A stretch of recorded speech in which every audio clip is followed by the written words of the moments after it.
Hello people, welcome to today's video. In today's video, we are going to be talking about why people fail even before the interview starts. I am a recruiter, my name is Cynthia. And I know that a lot of people, they've been wondering that even before the interview starts, is it that they failed the interview before the interview, or it was during the interview that they failed the interview, or it was after the interview that they failed the interview?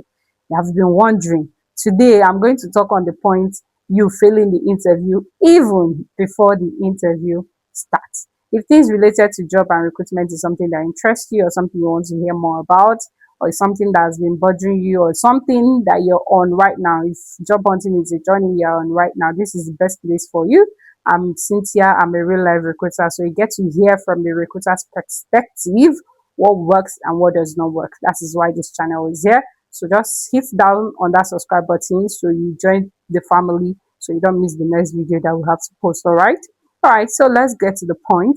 People that fail the interview even before the interview starts.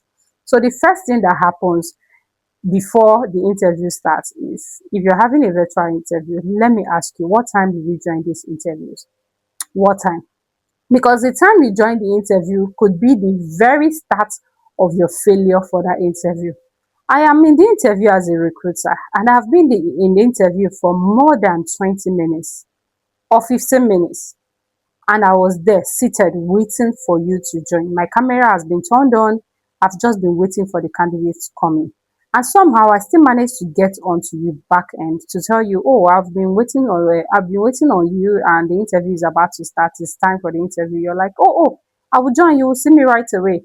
5 minutes later, you're not yet in the interview. From there, my dear, no matter what you say in that interview, you can't impress me anymore. You can't impress me because how are you not in the interview? How am I the first person to come to the interview before you?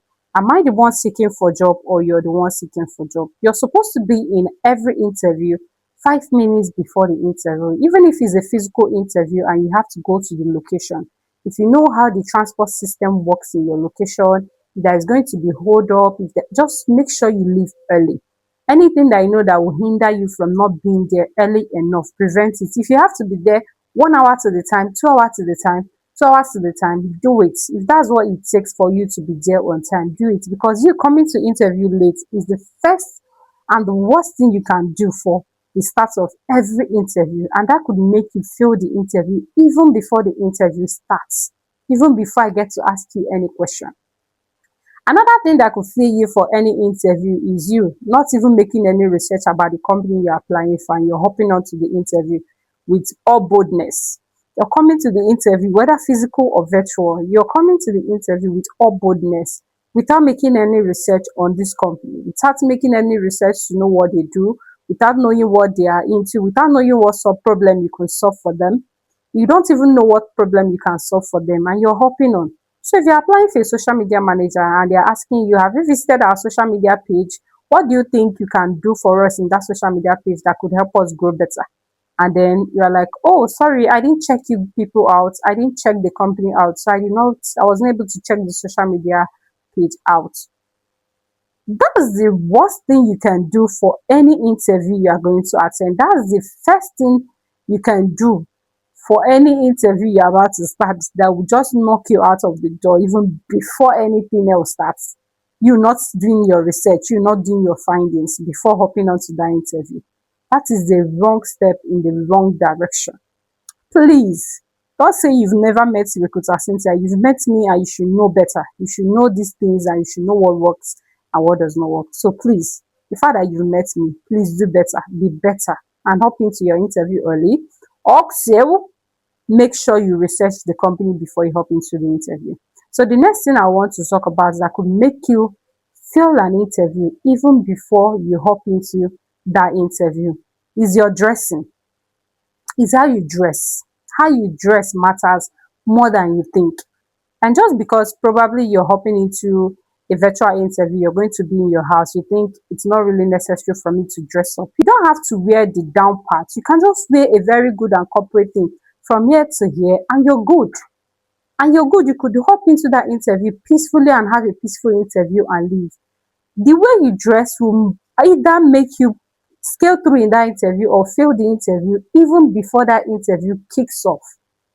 Please try to dress as professional as you can for every interview. Before you hop into every interview, dress professionally, whether it is physical interview or virtual interview. Even if you're going for a physical interview, before you get there, go professionally. There was an interview that held with one of my clients. The client came back and I was asking the client, how did that interview happen with the candidate? Because it was a physical interview and I was not there physically. I was asking the client, how did it happen? The only thing the client has to say is, I don't like how he dressed to the interview. That's the only reason I'm not working with him. I don't like how he dressed. He left his house to come for this interview, dressed the way he was dressed. I can't accept such person. That was the only thing. It's not as if the person was not experienced or the person did not know what they were doing or the person was just not experienced enough. No, it was simply their dressing. These are things that can make you fail an interview before it starts.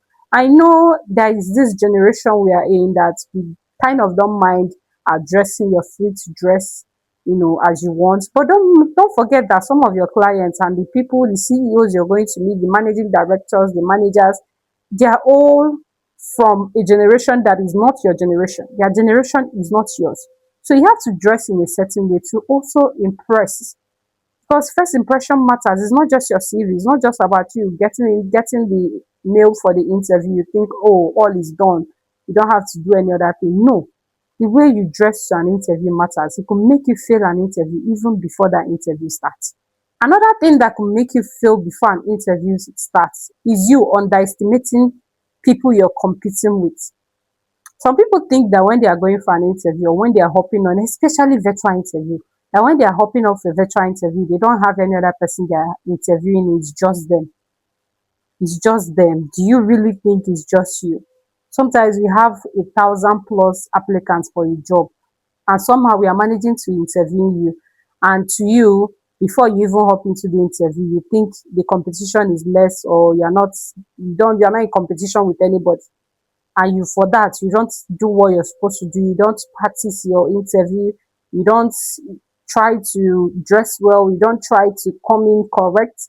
You don't try to make emphasis or refer to things when you're answering questions. You don't try to tell us the results from your questions. You just, in your head and somewhere in your mind, you've already told yourself you are not in competition with anyone. And I know this generation we are in, we are fond of, I'm not competing with anybody. I am in a competition of my own until you stay unemployed for years. For years, you will realize that a lot of people are job hunting, a lot of people are looking for jobs. It's not just you. So, for every chance you get to an interview, prepare as much as you can. Do not underestimate people you're going to compete with, people that are going to be part of your competitors in this job. There are a lot of people that want to learn that job. In as much as you need that job, someone else out there needs the job too. So don't think you're just the only one. You having the mindset that you're not in competition with anyone is just you, is the first thing that can take you out of that interview even before the interview starts. Do not underestimate your competitors. Be prepared for every interview. Do your research. Do what you're supposed to do before coming into that interview. Anything can happen. Anything can happen. Do it like, oh, it has to happen.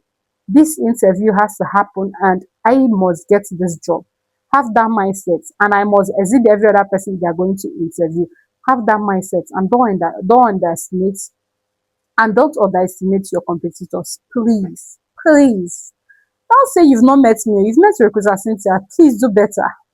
In conclusion, what am I trying to say?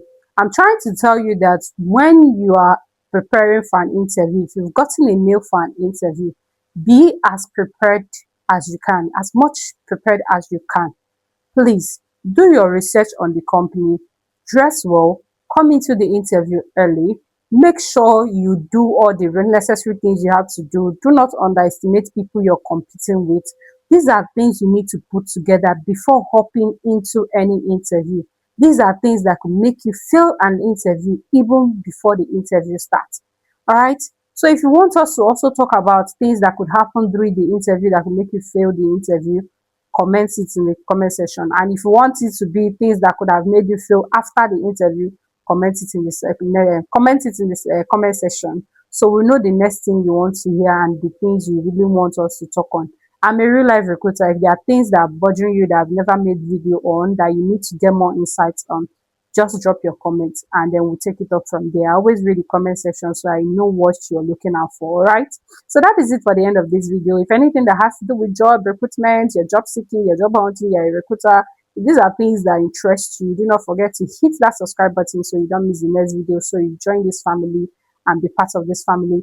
And if to comment is a very difficult thing for you to do, I understand. Just hit that like button so that YouTube will know that this is a very educative content and some people might need it out there so that they can push it more to other people. All right.